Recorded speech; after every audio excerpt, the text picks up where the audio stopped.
মিলাদ বা দোয়ার অনুষ্ঠানে যে তবরক দেয়, এ তবরকের বিশেষ উপকার আছে কি না? আমাদের অনেকে মনে করেন যে এর কি আছে, বিশেষ উপকার আছে তবরকের খানা।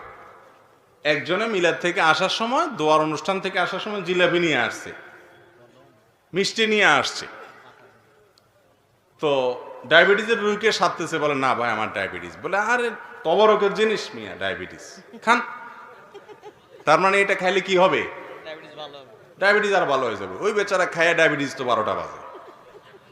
এবার দোষ হয় কিসের? ইসলামের। মনে করো যে ইসলামের একটা জিনিস খাইলাম, আমার আরো ক্ষতি হয়ে গেল, অথচ এটা ইসলামের না, এটা সম্পূর্ণ ভুয়া, আমাদের বাড়ানো।